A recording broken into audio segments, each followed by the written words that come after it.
नमस्कार दोस्तों, आपको मैंने कल के वीडियो में बताया था जो हमारे नवयुवक हैं आजकल प्रैक्टिस कर रहे हैं उनके लिए जो है भाग नंबर 1 में बताया था कि रनिंग तक कैसे पहुंचना है। जो मैंने बताया था कि जब स्टार्टिंग में जो थोड़ा उसी कद के होते 135 के, तो उनको जो है वो ऐसे मार के जो है वो ऐसे झुक जाते तो वो उनको बाहर कर देते हैं। तो बिल्कुल स्टिक रहना है। जब स्टार्टिंग में शुरुआती दौर पे रनिंग से दौड़ से पहले भर्ती के लिए वो अंदर जाते हैं तो वो सबसे पहले लंबाई होती है वहाँ पे, उसी समय में कुछ भीड़ वो उसी समय कम कर देते हैं।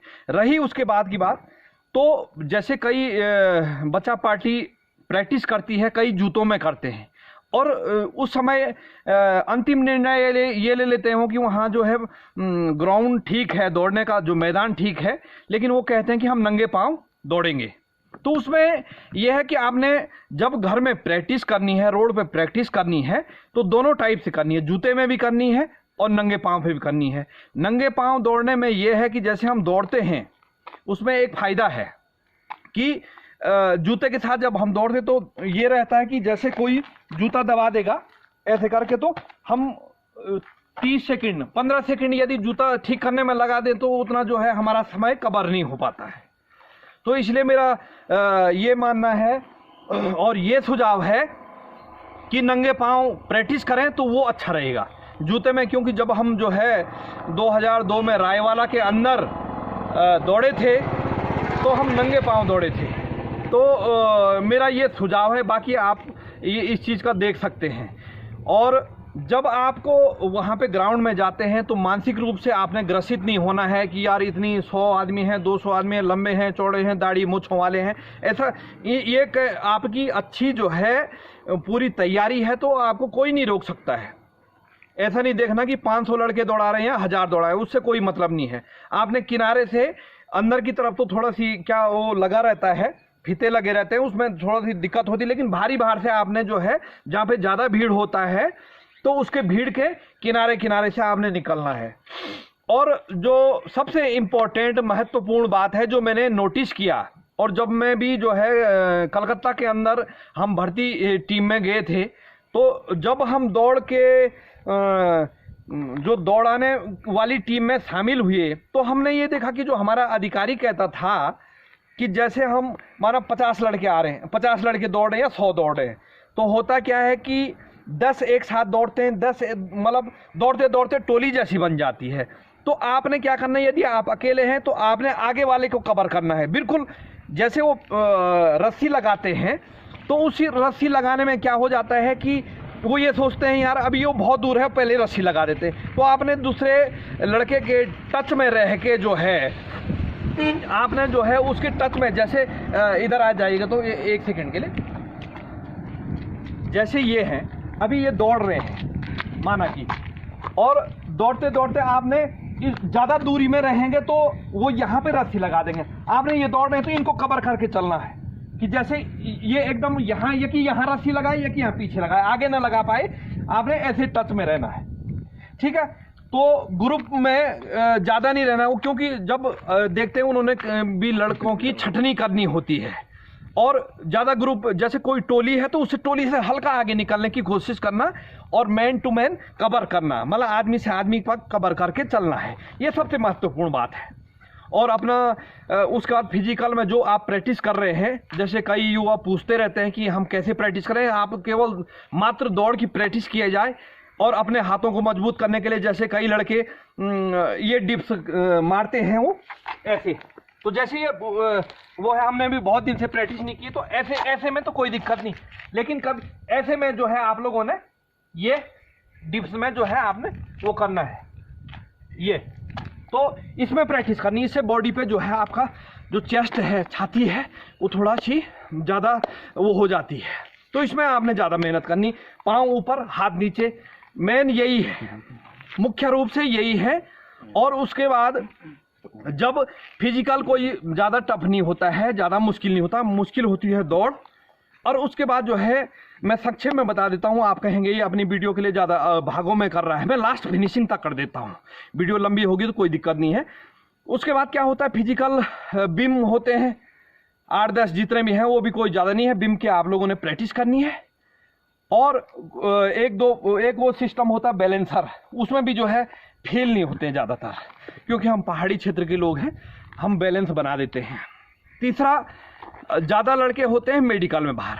जब हम अपने मेडिकल का मुझे जो है मैं अनुभव शेयर कर रहा हूँ आप लोगों को, कि मैंने ये देखा, जैसे यहाँ पे आइएगा तो मेडिकल में क्या होता है, जैसे ये हैं हम अंडरवियर में हैं और डॉक्टर साहब आए ऐसे करके, तो डॉक्टर साहब ने कहा कि हाथ आगे करो, तो जैसे आप हाथ आगे करना है तो डॉक्टर साहब सबसे पहले ये चेक करते हैं कि लड़के क्या होता है मानसिक रूप से थोड़ा सी उसमें हाथों में पसीना आ जाता है, तो वो पसीने में भी आदमी बाहर हो जाता है, क्योंकि उन्होंने बहुत गहराई से मेडिकल करना होता है।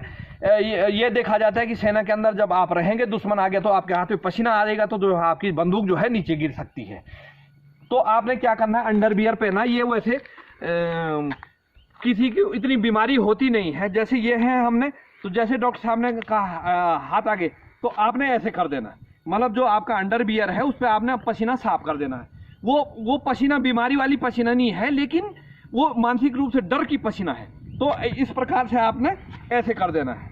नंबर 1 बात है ना। तो वो जो हाथ का, मैंने भी ऐसे किया, सत्य बताऊं आपको, मैंने भी ऐसे, क्योंकि मेरे से तीसरा वाला लड़का जो है डॉक्टर साहब ने पसीने से बाहर कर दिया था कि उसके हाथ में पसीना आ रहा था। तो दूसरी बात। नंबर तीसरी बात यह है कि जैसे कई युवा अपनी जो है मानसिक रूप से ये हो जाते हैं, यार मेरे तो घुटने मिल रहे हैं। दोस्तों, घुटने मिलने का ये देखिए, जैसे मेरे भी घुटने मिल रहे हैं, ये देखिए ये घुटने मिल रहे हैं, लेकिन आप घुटने को और टाइट करेंगे, तो पीछे के लिए टाइट करेंगे तो ये घुटने नहीं मिल रहे हैं। तो जब डॉक्टर साहब आएंगे आपके सामने, तो आपने बिल्कुल ज़्यादा नहीं, 1 मिनट तक तो आप ऐसे कर सकते हैं ना, मतलब पाँव का जोर इधर के लिए लगाना है और थोड़ा सी घुटनों को पीछे खींचना है। तो वही ये सिस्टम है घुटने में, जिसके घुटने थोड़ा बहुत मिलते हैं उसको बिल्कुल ऐसे करके, तो वो घुटने में भी जो है पास होने की आशंका है। तो ये मोटा मोटी मैंने आपको बता दिया। बाकी पढ़ाई का आप जनरल नॉलेज जो सामान्य ज्ञान है उसका भी जो है आप आजकल जब फ्री टाइम में रहते तो उसका जो सामान्य ज्ञान वही होता जो वर्तमान समय में जो है, जो देश में जो एक्टिविटीज़ हो रही है, प्रदेश में एक्टिविटीज़ हो रही है, जो कोई बहुत बड़ा मामला है, तो वही उसमें आता है। बाकी कोई बहुत बड़ा सामान्य ज्ञान नहीं है। और दोस्तों, मैं ये कहता हूँ कि इसको आप इतना बड़ा पहाड़ मत बनाइए।